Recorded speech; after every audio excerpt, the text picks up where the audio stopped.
എൻസൈക്ലോവിങ്സിൻ്റെ പുതിയൊരു വീഡിയോയിലേക്ക് നിങ്ങൾക്ക് ഏവർക്കും സ്വാഗതം. ഓപ്പറേഷൻ സിന്ദൂർ വിജയകരമായിട്ട് നയിച്ച ഇന്ത്യയുടെ പെൺകരുത്തായ സോഫിയ ഖുറേഷിയുമായി ബന്ധപ്പെടുത്തിയുള്ള വിവരങ്ങളാണ് ഈ വീഡിയോയിലൂടെ നിങ്ങളുമായി പങ്കുവയ്ക്കുന്നത്. നമ്മുടെ വീഡിയോസ് ആദ്യമായി കാണുന്ന സുഹൃത്തുക്കളാണെങ്കിൽ ആദ്യമേ തന്നെ ചാനൽ ഒന്ന് സബ്സ്ക്രൈബ് ചെയ്യുക. അപ്പോൾ നമുക്ക് വിശദാംശങ്ങളിലേക്ക് കടക്കാം. പാകിസ്ഥാനിലെ ഭീകര കേന്ദ്രങ്ങൾക്കെതിരായ ഇന്ത്യയുടെ സൈനിക നീക്കത്തിന് പിന്നാലെ ശ്രദ്ധയാകർഷിക്കുന്ന പേരാണ് കേണൽ സോഫിയ ഖുറേഷി. ഇന്ത്യ പാകിസ്ഥാനിൽ നടത്തിയ സർജിക്കൽ സ്ട്രൈക്കിന് പിന്നാലെ നടത്തിയ വാർത്താ സമ്മേളനത്തിലും കാര്യങ്ങൾ വിശദീകരിച്ചത് സോഫിയ ഖുറേഷി ആയിരുന്നു.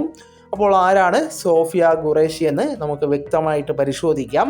ഇന്ത്യൻ ആർമിയിലെ ക്രോപ്പ് സൈനിക വിഭാഗത്തിലെ സീനിയർ ഓഫീസറാണ് സോഫിയ ഖുറേഷി. ഗുജറാത്തിൽ നിന്നുള്ള സോഫിയ ബയോകെമിസ്ട്രിയിൽ ബിരുദാനന്തര ബിരുദധാരിയാണ്. സൈനികരുള്ള കുടുംബത്തിൽ നിന്നാണ് സോഫിയയും എത്തുന്നത്. അവരുടെ മുത്തച്ഛൻ ഇന്ത്യൻ സൈന്യത്തിൽ സേവനം ചെയ്തിട്ടുണ്ട്. ഭർത്താവും ഇന്ത്യൻ സേനയിൽ അംഗമാണ്.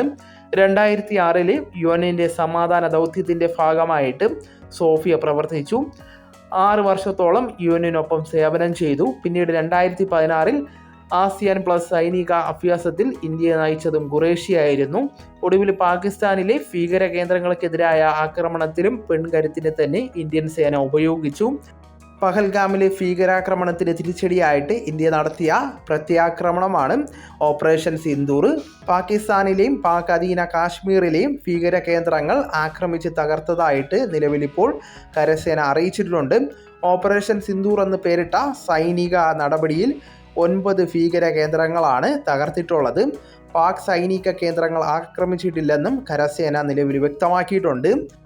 അപ്പോൾ ഈ വിവരം നിങ്ങൾക്ക് എല്ലാവർക്കും പ്രയോജനകരമായെന്ന് കരുതുന്നു. നമുക്ക് തുടർന്നും വിജ്ഞാനപരമായിട്ടുള്ള മറ്റു വീഡിയോസും ആധികാരിക വിവരങ്ങളുമായിട്ട് വീണ്ടും കാണാം. അതുവരെ ഗുഡ് ബൈ.